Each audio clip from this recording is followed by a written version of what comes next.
어제 노무현 전 대통령 추도식이 있었는데 좀 뒷얘기하고 문재인 대통령 오늘 일정 한번 살펴보겠습니다. 오늘 문재인 대통령이 일자리 상황판을 집무실에 만들겠다고 했는데 진짜 만들었어요. 여기 보면은 이게 터치 스크린이더라고요, 차 교수님. 네. 예.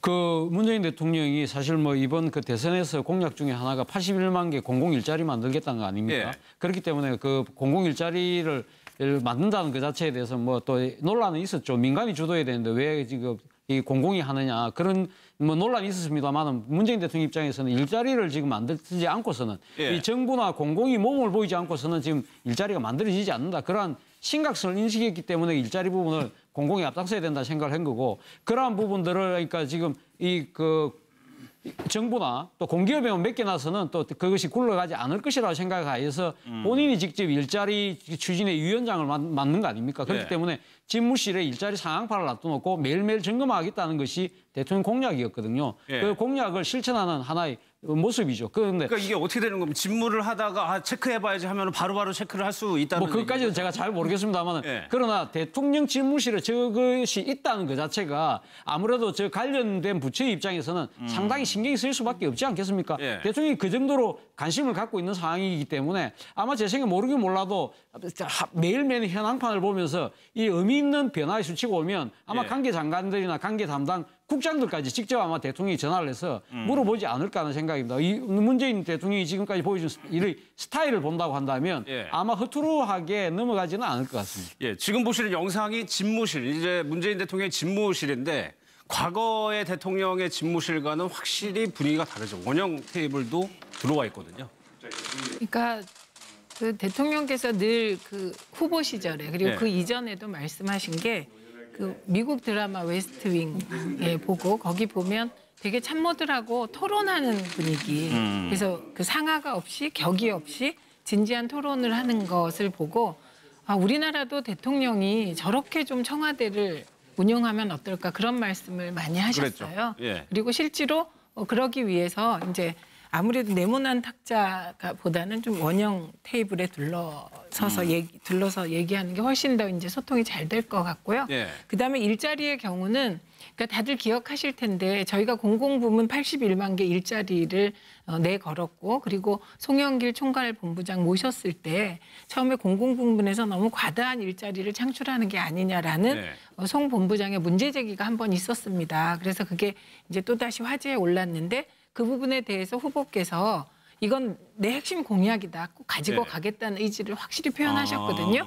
근데 이제 이 81만 개 공공부문 일자리에 대해서 뭐 오해도 있고 뭐 들어가는 예산 추계가 잘못된 거 아니냐는 지적도 있었습니다. 예. 근데 이제 그거를 이번에 국정자문기획회의, 국정기획자문회의에서 하나하나 현실성을 따져서 부처별로 이제 창출할 수 있는 일자리를 다 점검하고 계시는 것 같고요. 예. 그게 부처별로 예산까지 포함한 구체적인 일자리 개수 그게 이제 바로 청와대로 보내져서 상황판에서 대통령께서 확인하시게 될 것 같습니다. 그래서 예. 그 상황판을 이렇게 빨리 만드실 거라고는 저희도 좀 예상을 못했는데 그건 왜냐하면 아무래도 일자리를 만든다는 게 막 금방 되는 건 아니잖아요. 그렇죠. 그런데 이제 좀 더 속도감 있게 예, 공약을 지키겠다는 의지이고 예. 81만 개의 공공부문 일자리를 빨리 만드는 게 그게 이제 경제의 선순환을 이루는 기본이라는 생각을 다시 확인하신 것 같습니다. 예. 어제 추도식 얘기를 좀 해보겠습니다. 이도 아버님, 어제 이제 문재인 대통령이 직접 공유한 영상이 하나 있었는데 그 영상을 이제 보면은 왜 공유를 했을까? 글쎄요, 임을 위한 행진곡을 재창하는 부분이거든요.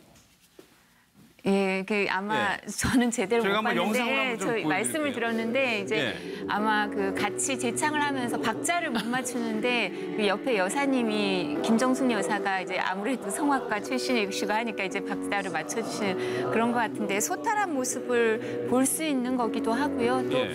아마 뭐 지금 앞으로도 저희가 얘기를 하겠지만 뭐 식사를 같이 하고 아마 이렇게 어제 얼마나 만감이 교차하는 날이었겠습니까? 그리고 또 문재인 대통령 입장에서는 그 노무현 전 대통령에 대한 어떤 추모 이런 것도 있지만 사실 또 서울에서는 재판이 벌어지고 있고 예. 그죠? 그리고 박근혜 전 대통령에 대해서는 재판이 벌어지고 있고 또 뭐 그 4대강 감사랑 관련돼서 또 그런 것도 기사에 나오고 있고 하니까 정말 전 어쩌면 원래 박자를 좀 잘 못 맞추시는 분일 수도 있지만 사실 머릿속에 또 생각이 많으셔서 그랬을 수도 있다고 생각하는데요. 예. 좀 전에 최 의원님께서 그 웨스트윙 드라마 얘기를 하셨는데 노무현 전 대통령이 살아생전에 웨스트윙 드라마를 참 봤죠. 좋아하셨다고 예. 얘기를 해요. 근데 그 웨스트윙 드라마의 그 대통령 모델이 민주당 대통령이죠, 미국에서. 근데 조슈아라는 대통령인데 그 사람이 노벨 경제학상을 받은 그 이 드라마에서는 그런 대통령으로 이제 경제에 아주 전문가죠. 그래서 아마 이렇게 그런 부분도 이렇게 좋게 생각하실 텐데 그 조슈아 대통령이 얘기한 게 아마 노무현 전 대통령이나 그 문재인 대통령한테 가슴 깊이 남는 얘기가 그걸 거예요.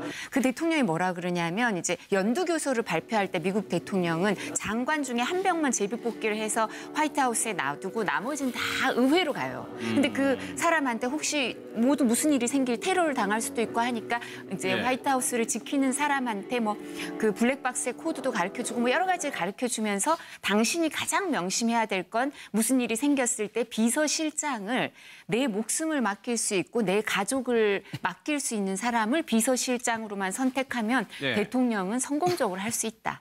이런 얘기를 해줘요. 그러니까 아마 그런 이 두 분은 그 드라마를 되게 좋아했으니까 그런 생각도 많이 예. 어제 드는 날이 아니었을까 싶습니다. 예. 사실 5.18 민주화운동 기념식 때는 박자가 잘 안 맞았었죠. 근데 차 교수님 이 노래가 원래 이렇게 손을 흔들면서 부르는 노래는 아니잖아요. 원래 원래는 이렇게 하는 손을 거야. 이렇게 예. 손을 허공으로 하면서 부르는 예. 노래였죠.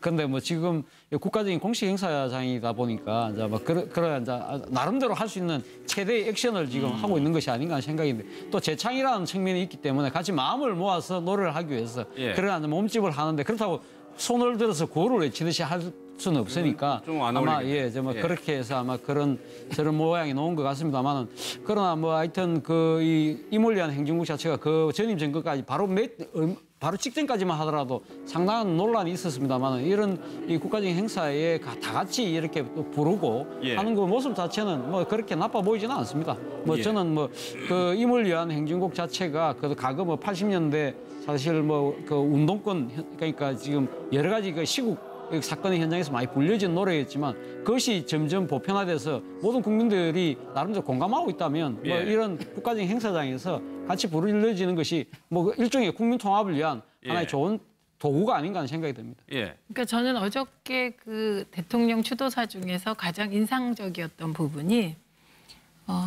현직 대통령으로서 참석하는 마지막 추도식이 그렇죠. 될 것이다라는 말씀이었어요. 그리고 반드시 성공한 대통령이 되어서 인사하러 오겠다 이렇게 이제 말씀을 하셨는데 그게 사실 쉬운 일이 아닙니다. 예. 그러니까 지금 8주기 추도식을 어제 했는데요. 한 해도 빠짐없이 8주기 저희들이 이제 다 같이 추도식을 했는데 이제 대통령이 돼서 인사드리고 내년에도 그 다음에도 4번 동안 못 오시는 거잖아요. 예. 근데 그 말씀을 하신 이유는 이제 더 이상 특정 그러니까 지지자들의 대통령이 되지 않고 성공한 전 국민의 대통령이 되겠다는 그 의지의 표현인데 예. 어제 그 말씀을 하실 때 현장이 잠깐 술렁했습니다. 그래서 정말 대통령께서 잘하시겠다는 의지, 성공한 대통령이 되어서 나라를 나라답게 만들려는 의지가 네. 강하구나. 그게 가슴으로 현장에서 느껴졌습니다. 알겠습니다. 그러니까 어제 그 얘기도 뭐 최 의원님처럼 저도 그 얘기를 굉장히 울림 있게 들었어요. 예. 그 얘기가 앞으로 임기 동안에는 대통령이면 노무현 대통령을 가슴에만 간직하고 대통령 끝나고 오겠다 했더니까 그게 노무현 대통령을 그리워하되 거기를 뛰어넘어서 극복하겠다. 굉장히 어떻게 보면은 문재인 대통령이 처한 딜레마를 또 보여주는 거죠. 예. 노무현 대통령과 그 측근들을 좋아하고 그리워는 하되 그분들하고만 할 수는 없는 게 지금 우리 현실 아닙니까? 국회만 해도 120석인데 그러니까 어떻게 보면 적폐 세력과도 손을 잡아야 하는 게 개혁을 할 수 있잖아요. 예. 그거 아니면 국회를 아예 벽을 넘을 수 없으니까 그런 의미에서 이 굉장히 실용적인 측면 검은 고양이든 흰 고양이든 쥐만 잡으면 되는 어떻게 보면은 이념이나 이런 것보다도 목태동보다는 등소평 방식으로 어떻게 보면 국민의 이익이 되는 쪽으로 한다는 면에서는 상당히 저는 그 메시지가 굉장히 강렬하게 저는 들었습니다. 그대로 하려면은 앞으로 개혁이나 이런 것도 속도감도 중요하고 개혁 전선도 중요하죠. 어떻게 보면 전략을 어떻게 짜고 그걸 몰고 가느냐 이런 것도 굉장히 저는 중요하다고 생각을 했습니다. 네.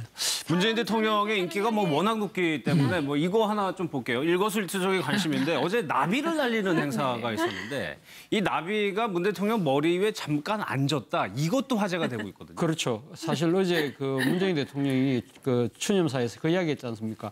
이 자리 어딘가에는 노무현 전 대통령이 와서 계셔서 그래, 예, 기분 좋다는 이야기를 하실 것 같다. 그런데 아마 네티즌들은 저 나비가 아마 노무현 전 대통령의 그런 영혼을 상징하는 뜻으로 받아들이는 시각이 많더라고요. 아마 뭐 저도 뭐 그런 쪽에 그런 그 해석에 뭐 고개를 끄덕였습니다만 앞서도 여러분들 두 분이 말씀하셨지만 어제 문재인 대통령이 노무현 전 대통령과 그 추념식에는 현직 대통령 마지막으로 오겠다. 그리고 또 임기가 끝난 뒤에 오겠다는 그런 선언 자체는 저는 어떻게 보면 노무현 전 대통령으로부터의 정치적 독립을 선언한 것이 아닌가 하는 생각입니다. 사실 어제 추념사에도 이야기하셨지만 문재인 대통령 입장에서는 이 노무현 전 대통령이 이루고자 했던 반칙과 특권 없는 사회 그리고 원칙과 상식이 통하는 나라를 만들려고 했던 그 노무현 대통령 이상은 높았지만 그러나 실제적인 이 조직이나 힘이 부족했다는 거죠. 그것 때문에 이 참여정부가 실패했다고 한다면 이제는 그 노무현 대통령의 꿈을 실현하기 위해서라도 노무현 대통령으로부터 나름대로 떨어져 나와서 이 모든 국민의 대통령이 되겠다는 생각을 이야기를 하고 있는 거죠. 그러면 이런 식의 그 말씀 자체를 듣고 제가 떠올렸던 하나의 대목은 왜 우리 유행가 가사 중에 그런 말 있지 않습니까? 사랑하기 때문에 떠난다는 이야기.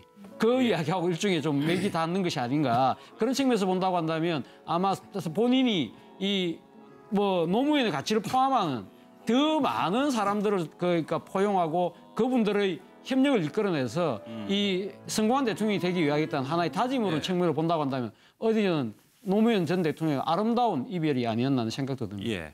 어제 추도식 전에 일정도 공개가 됐었는데 어제 좀 추도식 내내 문재인 대통령이 권양숙 여사를 챙기는 모습이 계속적으로 비춰졌었거든요. 위로도 하는 모습이고. 네, 그런 모습이 아주 좋았죠. 어제 권양숙 여사가 또 육개장을 300인분을 준비하고 또 마른 사람 접대하고 또 추도식 도중에도 권양숙 여사가 뭐 8주기니까 얼마나 좀 복받치는 게 있었겠어요. 네, 눈물을 계속 남편이 흘리더라고요. 투신하고 그리고 2년 전에는 또 그 권양숙 여사 아들이 또 김무성 그때 한나라당 대표 왔는데 거기다가 소인배, 대인배 뭐 이런 식으로 그냥 막 할 때 그때만 해도 얼마나 복받쳤게요. 하지만 그 노무현 뭐 시즌 2는 아니지만 그 노무현 정신을 이어받은 문재인 대통령이 돼서 봉하마을에서 8주기를 하니까 그건 얼마나 좀 가슴이 좀 맺힌 게 좀 풀어지는 듯한 그런 또 상당히 좀 이해할 수 있고 그런 면에서는 참 뭐 좋은 모습이 아닌가 이렇게 생각을 했습니다. 참 많은 사람들이 여러 가지 생각을 했을 법한 행사였습니다. 문재인 대통령이 구두를 저희가 소개를 해드린 적이 있는데 이 구두가 계속적으로 화제가 되고 있습니다. 인터뷰 내용을 좀 한번 들어보겠습니다.